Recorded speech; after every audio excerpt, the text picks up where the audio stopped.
Hi everyone, welcome to another episode of Musing On. In this one, again, I'm looking at album releases from the 90s and a particular year. This is 1996 as I flip-flop backwards and forwards between the start of the year and the start of the decade and the end of the decade, and get to the middle over a series of episodes of this. So it's going to be an interesting episode, and we'll get into why in a moment. So in 1996, I was working at Radio Rentals for that whole year. I was there from end of 93 till the middle of 97. So yeah, roughly around 4 years.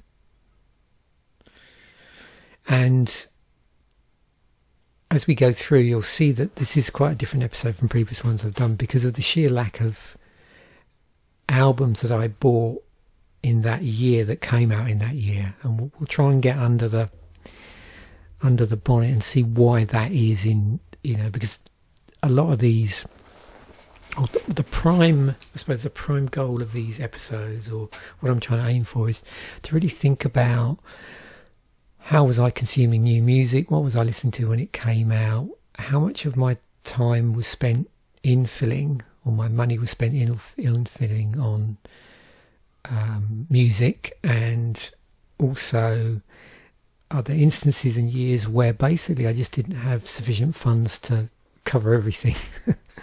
Because often you find, if you're big into music, there's probably very roughly 3 buckets that your purchases might fall into. There's new music, stuff that's literally you're buying as it's coming out, and that can be completely new bands or bands that you like already. Then there's recent infilling, so that's maybe you catching up with something that's come out in the last year, the previous year, or the previous year from that. So it's still a fairly recent album, but it isn't out. There's not quite the immediacy there as the first category. And then there's this whole business of sort of infilling back catalogue, where maybe there's a band where you feel compelled for whatever reason to go out and purchase all of their back catalogue.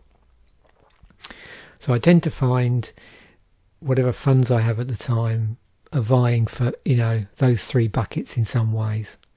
And I would definitely say this year,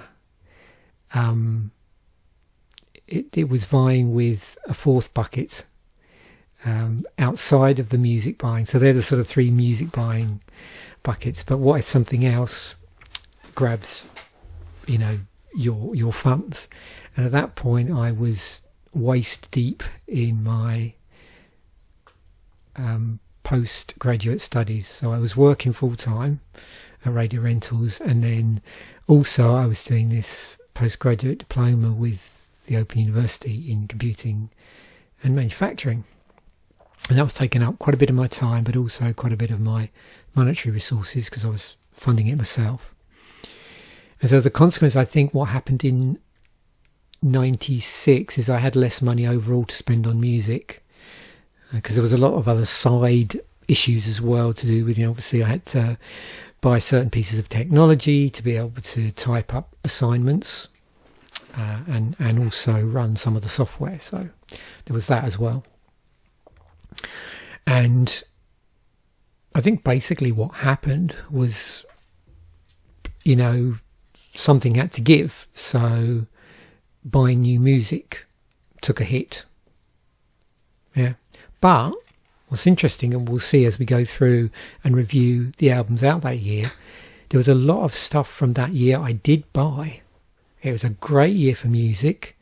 It was when I sort of rediscovered all the new genres in 90s extreme music that I'd been ignoring, because really me sort of cutting back on music purchases had been happening since about 93 anyway.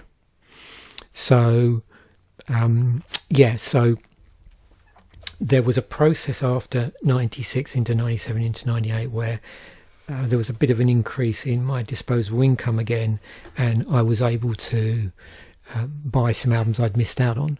and a lot of those albums were from 96, and as a result of me in 97 or reading Terrorizer magazine and seeing in 97 the year ending list for 96, and that became a bit of a 10-year project actually, to sort of acquire the albums or listen to them from that year, just as a music listening project. So I'm sure many of those will come up. So while I've been wittering away, you've probably seen the list here. Remember, with these best-selling albums, this is the best-selling albums in the UK, so it gives us some idea of the sort of musical landscape, what albums were out, what singles were possibly being released. But remember, quite a number of these albums didn't come out in 96. They were the sort of overspill from 95. When we get to talk about 95, I'll visit those albums then, because some of them I did actually buy in 95, although not many, I think I hasten to add, I think. So we got Different Class by Pulp, came out in 95. Definitely Maybe was still doing really well. That came out in 94. You can also see mixed in here, not as quite as bad as when I looked at what episode did I do before? So I did 92, didn't I? Where there was tons of greatest hits by bands and artists. Still some stuff in here, but it doesn't seem quite as bad as the previous, as 1992.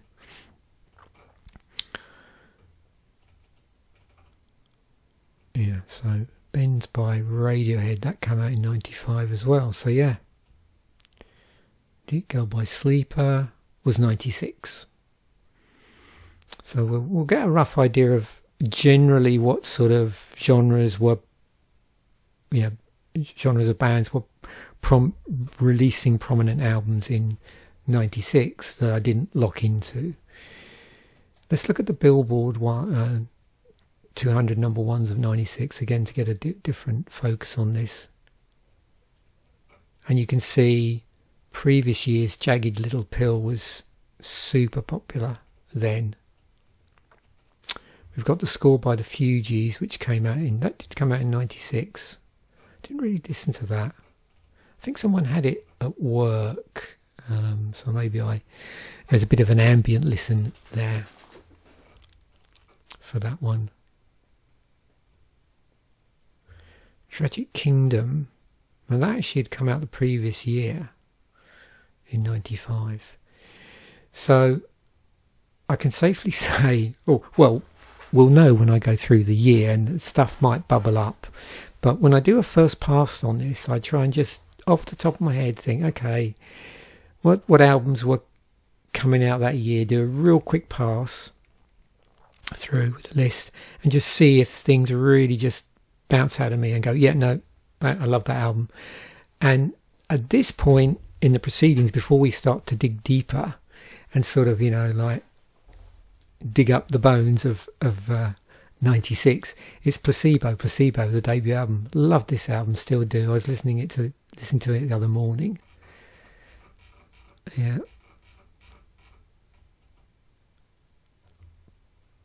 Pretty long album. 60 minutes. Yeah. But yeah, classic. Love that album. Some of the reviews weren't great, but I thought it was a really cool album. I did want to mention this one. For me, it hasn't really stood the test of time. I did buy it. It was one of the few albums I bought when it came out, but didn't really stay locked into it. It had quite a number of the singles that they'd released the previous year, and my favourite was Girl from Mars, and I suppose main reason I bought it was Girl from Mars and Angel Interceptor. But I must admit, for me, it's not really stood the test of time. It's worth a listen if you've not heard it, and I'll include a link to it anyway. But at the moment, really, it's Placebo that I only really truly can put my hand up and say, yeah, I bought that album in 96 and I still really like it. So let's see what I may or may not have missed that I did actually buy that year. A lot of the albums I'll try and remember to say, yeah, no, this was a later album, because as I mentioned at the start, there's a lot of stuff here that I have listened to and I really love. Now, as we go down the list, one of my favourite albums for that year is this album, Painting on Glass, but I didn't discover it. I actually wasn't able to get a copy of it until well into the 90s. I found it quite difficult to get hold of. Third and the Mortal. At this point in '96, wasn't using Amazon anyway. So any albums that I acquired in the tail end of the 90s and into the early 2000s would have all been bought by going into a record store. Who would have thought? So some of these albums that I was trying to track down later on that I'd missed from '96, and I was using the end of year Terrorizer best of for that, were proving quite elusive. But this is definitely one of my favourite albums that I listened to after the fact. Painting on Glass, The Third and the Mortal. Yeah, very experimental, quite ambient sounding in places. There is heaviness to it. There is a heft. And I used to enjoy listening to this late at night, a lot later in the 2000s when I was blogging, particularly tracks like Magma. And when I digitised my CD collection at that point, and was listening to it through my laptop. So, Stormblast by Dimmy Borgia, second album by them. I don't know if this is the one that caused a problem because it had a track on it which got them into plagiarism issues.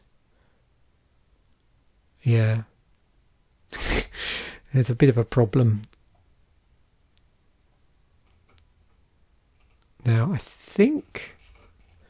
I'm not sure what version I have. I'm not sure if I have I think I've got the original version, which has the one that ran into plagiarism problems. Yeah, but another album which I listened to a lot later. It wasn't. I don't think it was on the Terrorizer Best of list, but interesting band.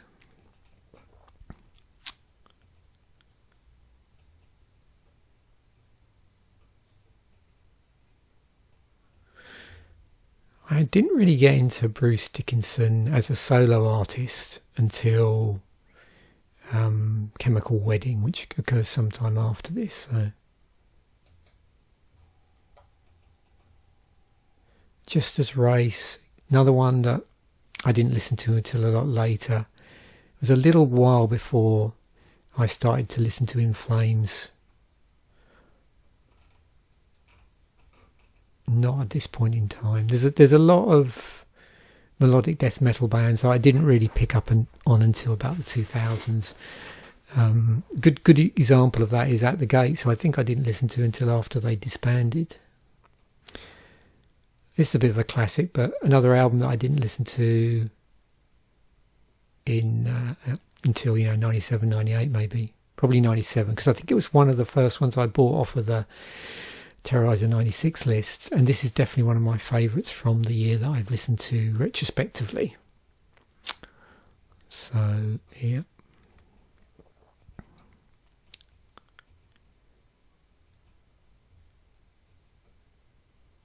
What were they up to by then? Third album by then.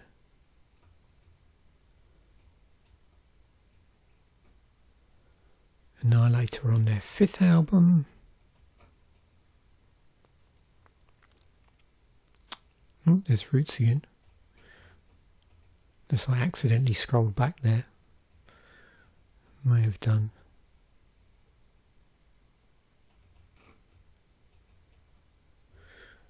Avery Island, Neutral Meat.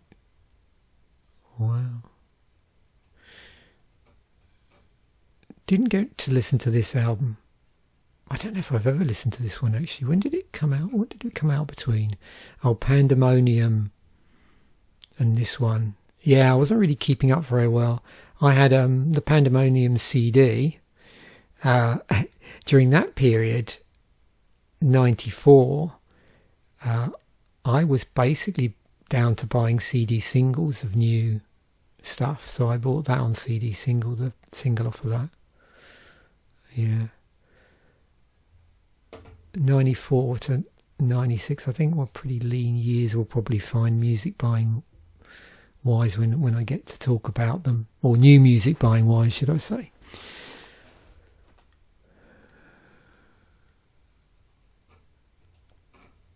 So this was what, Rage's second album. I didn't really listen to that. Wow. Was that their third album? Yeah. Had the previous album, which I did buy in 94. So, yeah. Oh yeah, this one. This is another one that I bought sometime 97, maybe 98. I think I got quite nice, what do they call it? You know, like a fold-out one of this, actually.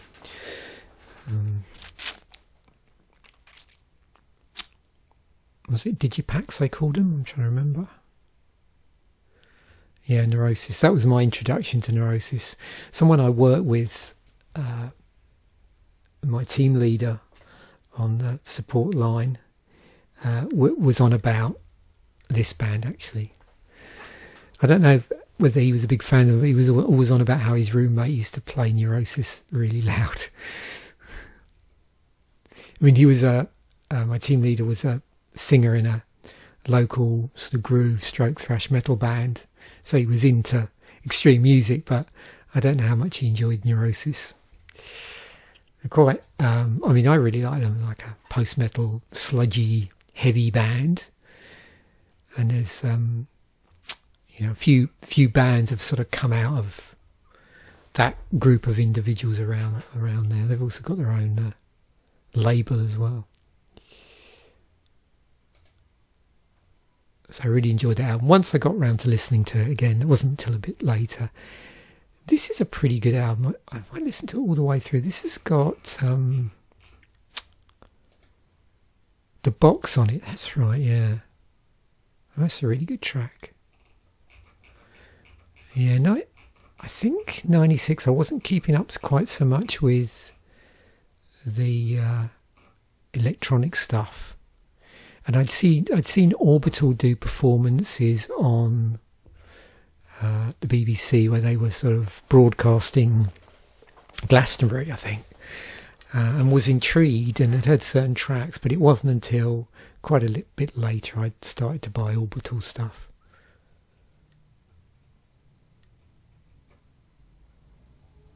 It's 1977 by Ash, which I mentioned at the start. The It Girl by Sleeper. What album did I buy? Smart, yeah. I did buy that, so. Great Southern Trendkill. I'm not sure about this album when I bought it. I think it wasn't until several years later I was doing a little bit of infilling and catching up on maybe some of the Pantera albums I'd missed out on.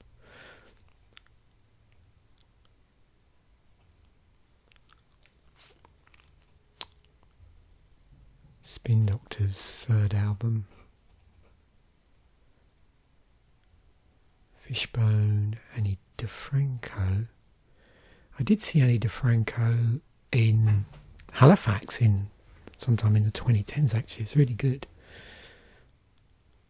I seem to remember she had lots of really interesting guitars as well. We were playing sort of spot the guitars when she was playing. Jason Becker, Perspective. Oh, Live at Budokan by Blur. Okay. I think I've mentioned this band before. The only familiarity I've got with them is I saw that documentary Dig, which is about them and the Dandy Warhols. Undisputed Attitude. That's that sort of Slayer cover album with a couple more tracks on it. I did buy it when it came out. I don't know how I feel about cover albums generally by bands. Not always a big fan of them. I mean, it's interesting to hear their musical, who they cite as their musical influences, I think.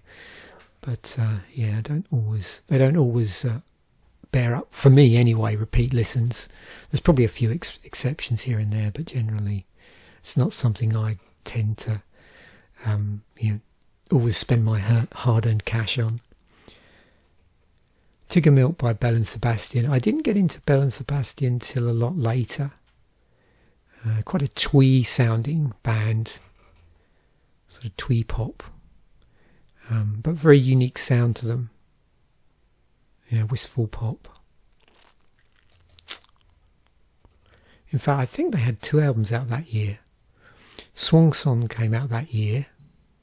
It's got some good tracks on it. I don't think it's probably as popular as some of their earlier stuff.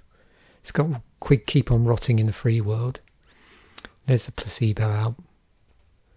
Book of Shadows by Zakk Wylde. That was the first solo studio album by Zakk Wylde.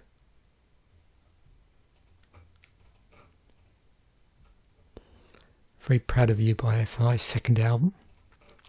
Didn't really listen to them until, well, a lot later. As I think I've mentioned in other episodes. KMFDM, they all seem to crop up every year. They've all got some album out with their interesting covers. Cryptopsy, None So Vile. So I can never remember if I saw them live or not. But that's a pretty classic album. Didn't listen to it at the time. It says Cryptopsy and Cataclysm are both Canadian extreme bands. Yep. And gone on to great things over time. At least within that era of extreme music. Stacked by the Melvins, 8th album. Well, do I have this album? Don't think I do.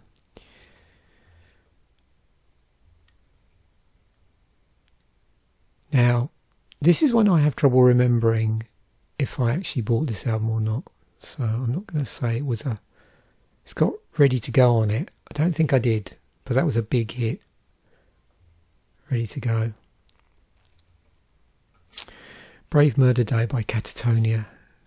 Yeah, this is how I got into Catatonia, but another album which I didn't buy until probably 97.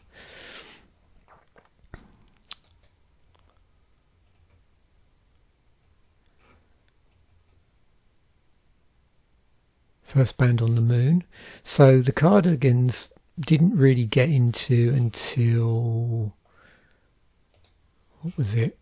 Gran Turismo, sometime around 98.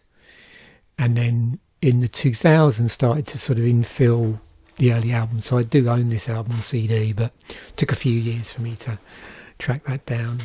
During the 2000s, when I think I've mentioned numerous times, CDs were pretty cheap on Amazon. People were like selling up their collections, cashing in. Songs of Love and Hate. Yeah, another album I listened to in 97, so the following year.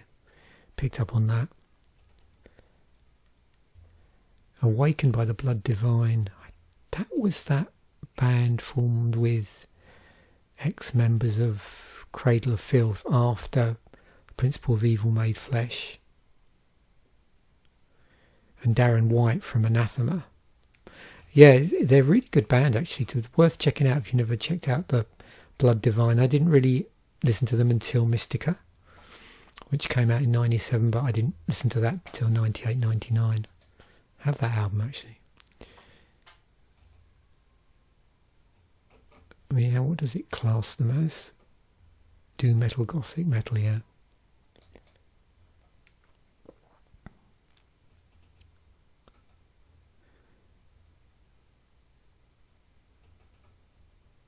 What was that? Was that the third album by Suede? Didn't have that. Wow. Certainly when I get into the metal specific one, we'll probably see a lot more. This is a really good album, but I didn't get into this until probably until I started blogging in the mid-2000s. In actual fact, I don't know. I don't have the book in front of me. That's right. It was name checked in a book on ambient music that I was reading. That was in the 2000s, but I can't remember when. So that's how I discovered DJ Shadow. So another album which I, love this album from '96. Played it a lot, but being honest about this, didn't get into it at the time because I just wasn't aware of it. So. Best of the Beast. Didn't own that. Wow. Was that the debut Sheryl Crow album? Second album by Sheryl Crow. Now, let me think about this album. Oh, that's good if it makes you happy. I don't own this, but I have listened to it on Spotify.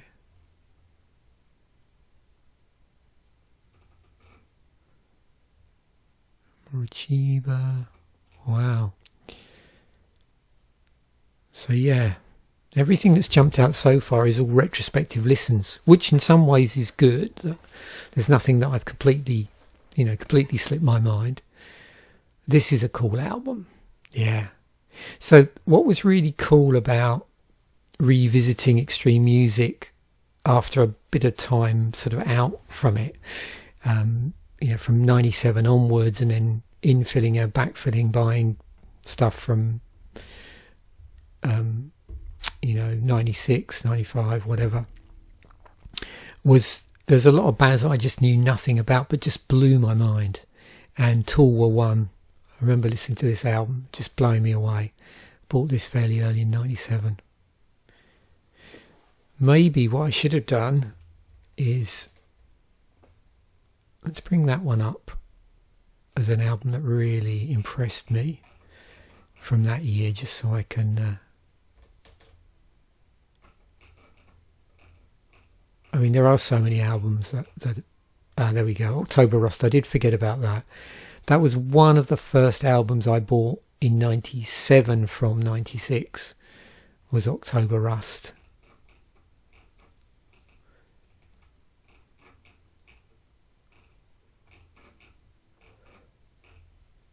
Yeah, that'll be a good start.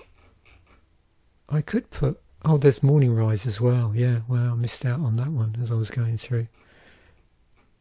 There's a Police album which I already mentioned.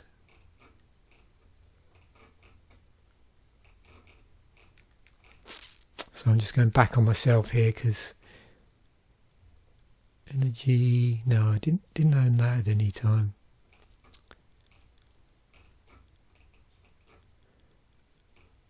Okay. Some of these might not be to everybody's taste. They're quite heavy.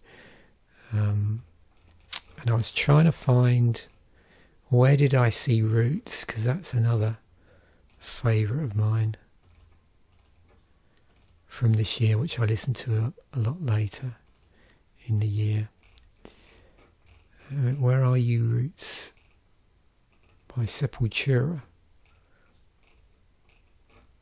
I thought it was a lot earlier when I went through. Where are you? I seem to remember I've got some sort of extended version of it as well.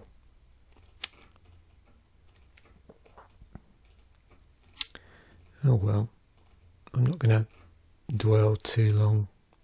But yeah, I would say if you have never checked it out, check out Roots by Sepultura. Right, let's carry on.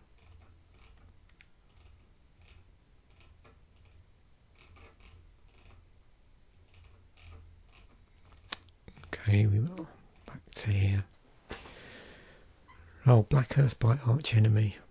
Yeah, didn't listen to that until a lot later. So it's a good album.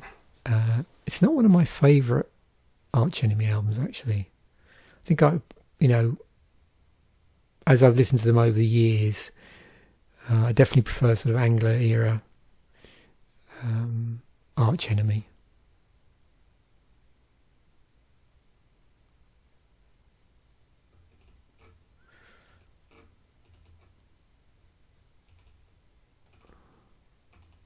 but it's a good album.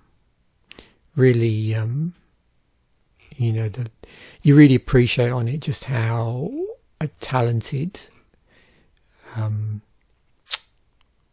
because at that point, yeah, Michael Amott and Christopher White both in the band. But yeah, check it out if you've never listened to it.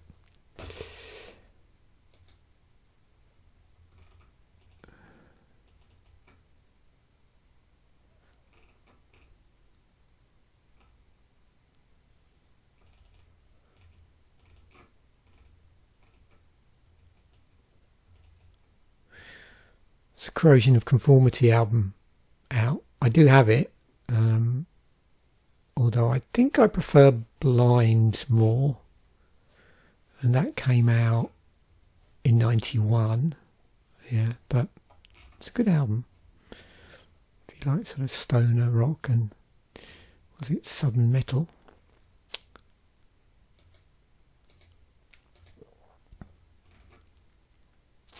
Oh, this one, Soundtracks for the Blind. Loved this album when I finally got around to listen to it. Yeah. Used to just put it on a Sunday afternoon and drift away. It's a pretty variety of tracks on there. It's a double CD as well. Mine comes in a really nice sort of fold out case.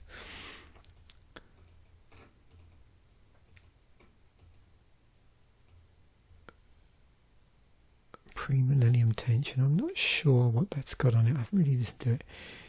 Yeah, this is a classic if you're feeling sinister. Didn't buy it till an awful lot later. Have this on vinyl. This album I really like from that year. So of the albums that came out in 96 that I listened to the soonest in 97 would have been Dusk and Her Embrace, October Rust, and Soundtracks for the Blind. So although I didn't listen to them in 96, they were soonest in 97.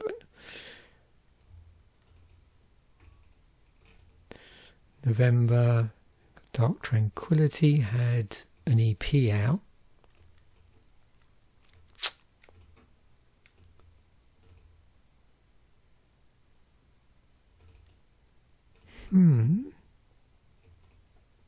Oh, did that come out that year? I didn't realise. Okay. Lords of Canada, what did they have out? Doesn't say.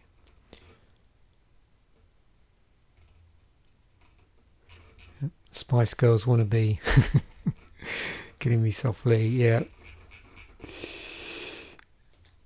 Okay, let's just quickly see what's going on here. I suspect there's a lot of stuff I'm going to find. Yeah, Eternity didn't infill until a lot later. So yeah, there's so much stuff that I bought late 90s, 2000s from this year. So that's the thing. It's all retrospective purchases here, a lot of it. Supernatural Birth Machine. I don't know if I own that on CD or not. Yeah, I mentioned that. Yeah, this is weird as well. You've got this sort of mini EP, which is the length of an album.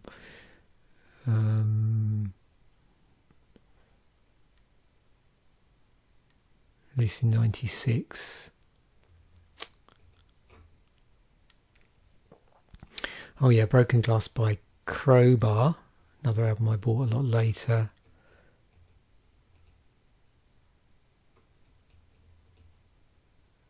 Downset, Do We Speak a Dead Language? This took me a while to track down. They're like a hardcore punk, slightly rappy band. Yeah. Oh, and this, Gomorrah Seed and Zen. This was another one I bought fairly early in 97 because I was curious about metallic hardcore. It's pretty like in your face sounding compared to more, what metalcore evolved into. But it's interesting to check out on that sort of metalcore timeline. It reminded me of what it made me think of is like a hardcore band playing Slayer riffs at the time I listened to it.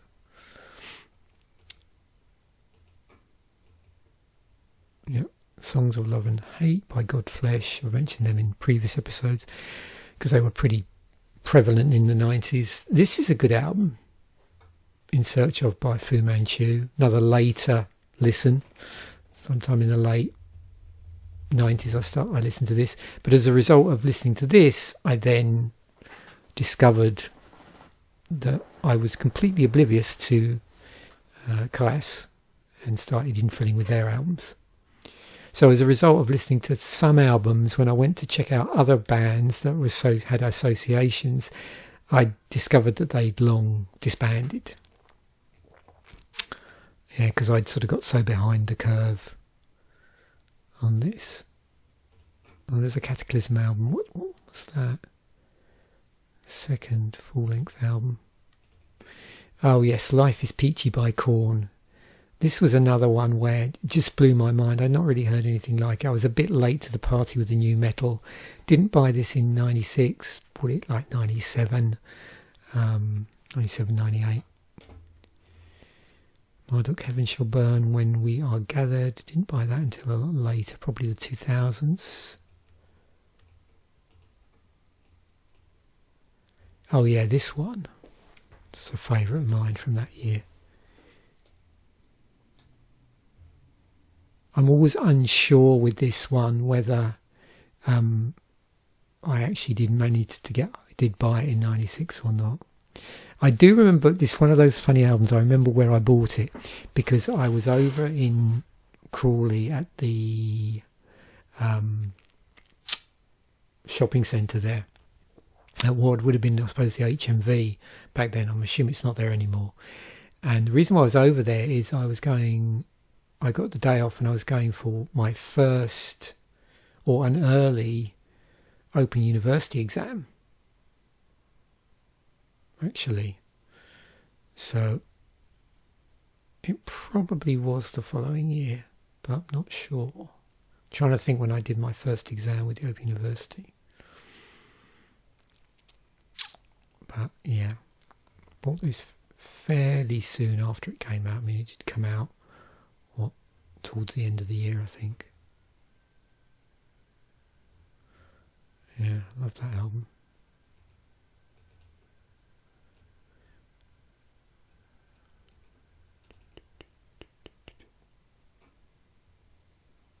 What was this? Third studio album. Didn't listen to that till a lot later. Oh, Sentence Down came out. Didn't listen to that. I didn't listen to any Sentence until I think this year. Oh, there's Roots. Let me bring that up.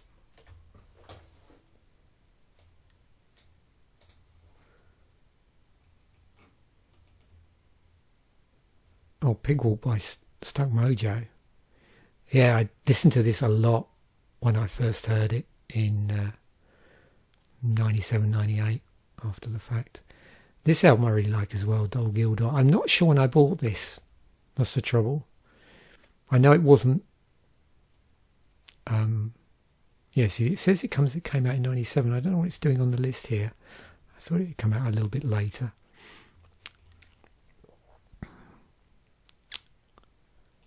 Wow.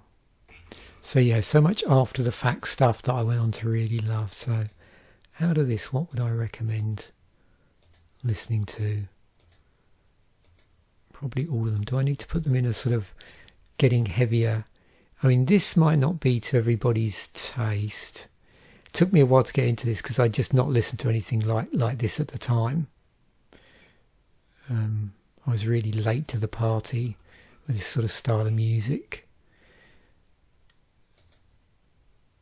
And that's pretty heavy sounding. That's heavy, but it's really some quite mellow stuff on it. This is a really sad track for My Fallen Angel, very melancholic, but actually one of my favourite tracks by the band. I really like the way they use violins on this album, actually. I mean, that's probably the mellowest. These are probably the mellowest ones. This is pretty weird sounding, but good.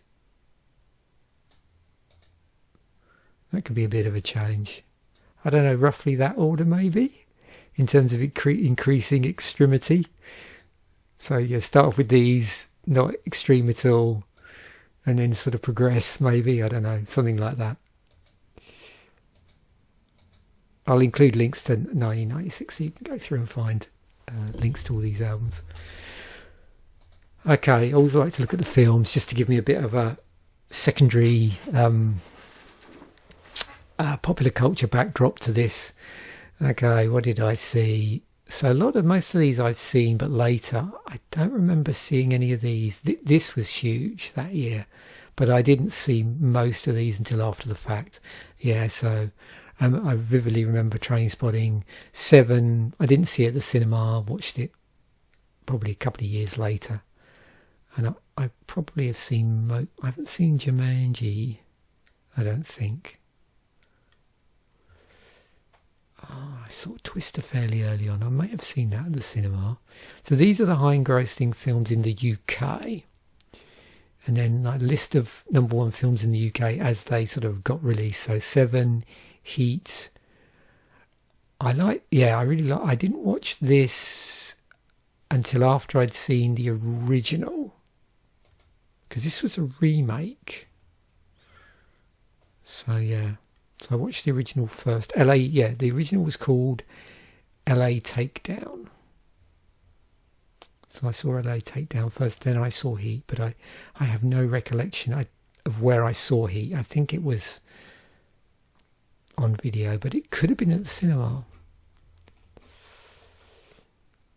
Although if I didn't have much money to spend on new releases, I may not have been going to the cinema that much. Yeah, I got a reason. I think I listened to watch these mostly after the fact. Let's look at it from the US box office perspective. So in-year releases, always good to get that and no overspill. Birdcage, Time to Kill. We didn't have any Bond films out there yet, did we? No. Saw that after the fact.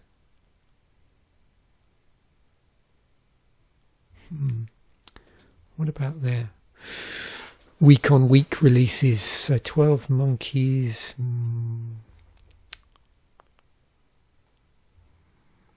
Wow. Primal Fear. Nope. Yeah, so much of this stuff I saw several years later, whenever it came out on video. Or whatever I suppose, VHS would have been predominant format at that moment. I'm not sure when DVDs became sort of affordable, but probably quite a bit later. I didn't see that at cinema actually. I always sort of keep an eye out for Star Trek films and Bond films, because those ones I do tend to make a point of going to the cinema to see, but I don't think, which was this one.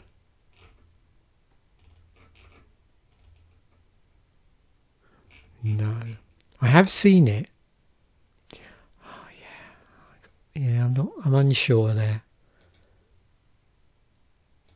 There we go. So interesting year for me. I can safely say now, that having gone through this, the only album that I bought that year, that came out that year, and still absolutely adore, is Placebo. There were quite a number of albums more than is up here that I listened to a lot later, which were out that year and have gone on to be really favourites of mine. So yeah, very interesting to look at that, and interesting to reflect on, obviously how one's financial situation reflects on, obviously where your disposable income goes on music or whatever. So most of my money at that point, wisely I think, was going on education and tech to support that education. So thanks once again for watching. Bye for now, and I will catch you in a future episode.